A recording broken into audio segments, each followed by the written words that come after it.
Hi there and welcome again to Home Savvy Tech. I started looking for a replacement for my Sony a6000 about a couple of months back, and after extensive research I narrowed down on the Sony a6400 and the Fujifilm X-S10. Now while I had made up my mind to pick one of the two cameras, Fuji announced the X-E4, the successor to the hugely popular X-E3, which is also to some extent targeted at content creators and street photographers. While I was extremely impressed with the minimalistic design and styling of the X-E4, I decided to pick the X-S10 because it had in-body image stabilization. So in this video, I'll actually be unboxing the Fujifilm X-S10 that I received earlier in the day today and give you my very initial impressions about how the camera looks and feels. So without further ado, let's get started. So here is the X-S10. It's a pretty big package compared to the X-E4, obviously because this has a bigger lens. But let's see what else we have inside. Quickly begin the unboxing.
So let's take a closer look at the camera and the lens, but before that let me show you the accessories. The flyer for the lens, and then you have the manual for the camera in 6 different languages, the caution note, the warranty card, and a couple of other flyers including support information. And then for the accessories you have a strap. You have the USB-C to headphone jack connector, the charging cable. Mind you, there's no charger that is supplied with the camera, and then the lens hood itself. Now here is the X-S10. Let me just show you how small the camera looks. This is the profile of the camera. It has an L shape with a very prominent grip, and I can tell you that it's really very easy to grip the camera. There is also a thumb grip here on the rear, and with that it makes holding the camera in one hand really easy. Let's take a quick look at what we have in the front. We have a lens release button here and a front command dial.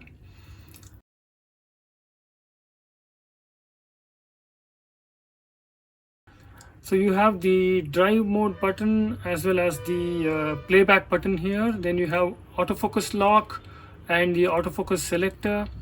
You have the joystick, which is very handy in this camera in particular. And then you also have the menu button as well as the display button. Now on the top you have the function dial here on the right, and then you have the mode dial to the left. And this is one of the few cameras in Fuji, perhaps the only camera in recent times that has the PSAM controls. You have the on-off button here on the top, and below that towards the right is the dedicated video button. And then you have buttons for the ISO as well as the quick menu. And on the left side you have the command dial here. This can be configured. By default it gives you the film simulations, but I have changed it to ISO. It allows you to configure it to anything that you want. There's a long list of options that you can assign the command dial to. And before you go to the LCD screen, let me show you the ports here. So we have the micro HDMI port as well as the USB-C port, and you can see the speakers here to the left, and on top you have the microphone port, the 3.5 mm jack. Bottom of the camera is where you find the slot for the battery. I've just inserted the batteries and the SD card as well.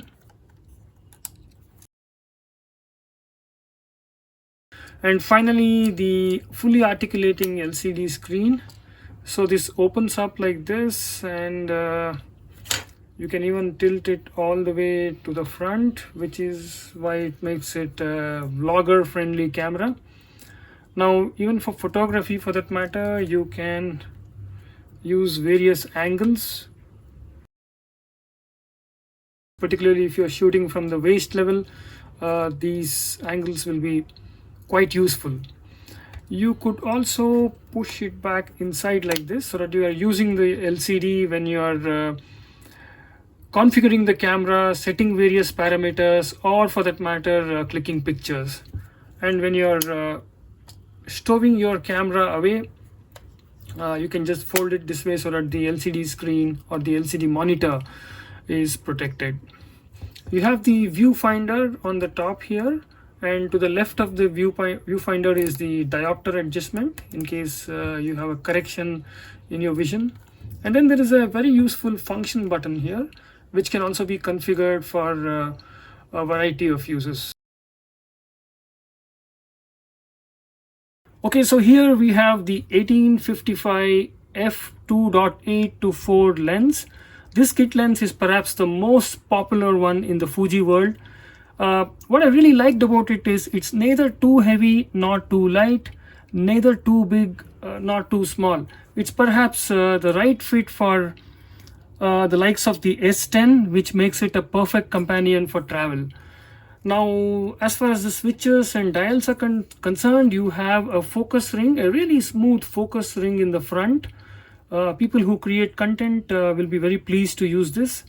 Following that is the dial that adjusts the focal length, and immediately below that is the aperture ring. The aperture ring has a nice click to it, but it does not show the setting on the lens itself. You'll have to depend on the camera for that. And below that you have the switch to adjust the optical image stabilization. You can either turn it off or turn it on. And then next to that is the setting for whether you want to control the aperture from the lens or have the camera determine that. Metallic build, a really sturdy feeling lens. We'll see how it performs when I go out and take some pictures and click some footage, which I promise to post very shortly.